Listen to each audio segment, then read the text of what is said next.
I want you to take a look at this painting. Take a close look. We got it? Believe it or not, it was done by hardcore rocker Paul Stanley. Yeah, Paul Stanley of KISS. The guys who jump up and down on the stage wearing all of that makeup. Surprised? Well, that switch can't be easy, except for Paul. His work is very much in demand. Get this, so far to the tune of $2 million. That's not too shabby, Paul. You can quit this stupid music thing, right? Yeah, you know, I was always trying to find another means of paying the rent, and I think I did. You're very good. This is even, you know, good critical reviews and everything else.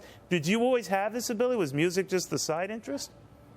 You know, both of them seem so illogical and so much a fantasy, and yet they were both my first two loves. So I prioritized in terms of putting music first, and once I'd conquered that mountain, you know, I looked over and there was another mountain next to it, and something that started out as a very solitary pursuit quickly started to have some groundswell, and I realized that I wanted to maximize its potential.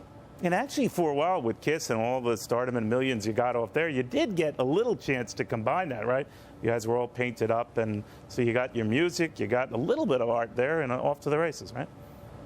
Oh, absolutely. You know, KISS is wonderful in the sense that it's more a phenomenon than just a band. Bands make music, phenomenons impact society. We've been doing this 35 years, and I think it was just in the last 2 months we've sold 1.5 million DVDs of the latest compilation, which is called Kissology. There are 3 volumes of that, and we're up around 4.5 million of those over the last 2 years. And they cannot, there's no way, Paul, they're coming from just your old fans. There's got to be a lot of new fans who either are just becoming familiar with you or just love the old classic stuff. Well, you know, something lasts because it's good. You know, you ultimately, through all kinds of fad and fashion, go back to your favorite blue jeans, because no matter what comes in and out of fashion, ultimately you go back to what's comfortable. And KISS at this point is iconic. You know, you can go to virtually any part of the world and look at the 4 figures, and although you might not know their names, no doubt it's KISS. So, you know, I've built on something that is very solid, and being able to go into art at this point and hearing the figures that I've sold in the last year is very gratifying. But I wanted to make sure that I made the most of it and go out, and whether it's customers, patrons, market, you have to go out and know your market, you have to know your patrons, and you have to know your customers. Yeah, and a lot of groups, remember when you guys were really, really big, when you first started out, there were a lot of others who just tried to paint themselves up and say, oh, you know, we're just like KISS, but unfortunately they lack one crucial element, talent. What do you think kept you guys going for as long as you did? Well, I think that at the end of the day, we've always been intelligent and had a sense of who we are. You can't sustain success if you don't know why you became successful in the first place. You know, success isn't that hard to achieve, I don't believe, but sustaining it is where the real talent comes in. So knowing who you are and what you're appealing to is crucial. And I think we've always managed to stay very much connected to where we started, who we are, and who we connect and relate to. Is there ever a time, Paul, where a group should break up? I mean, a lot of people say about the Stones, what are they going to do? The Rolling Stones, are they going to stay or not? And Keith Richards and Mick Jagger, they're like 98 years old now, right?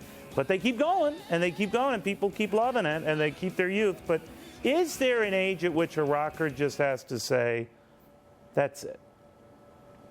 Well, I think it's not up to the public to decide when you're done. You decide when you're done. It's up to the public to decide whether or not they want to buy a ticket. But that should have no relevance as to whether you love and have the passion for what you're doing. No, there's no doubt you do, but it's so physically grueling, right? I'm waiting for the day, for example, that even in the Stones case, Mick Jagger is coming out there in a walker. I know people will pay a lot for it, but at which point on your body do you just say, no mas?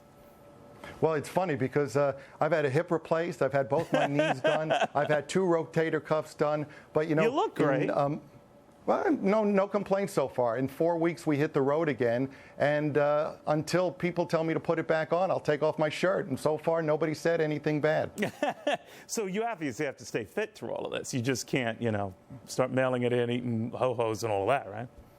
Half of the guest house is my gym, and half of the guest house is my art studio where I paint. So I get to do both every day. Okay. Well, we wish you continued success. The art thing, whatever you want to do, Paul. Very, very good seeing you. Thank you very much. Thanks, Neil. Good talking with you. All right, Paul Stanley, artist and KISS superstar. All right, again, we just want to remind you to check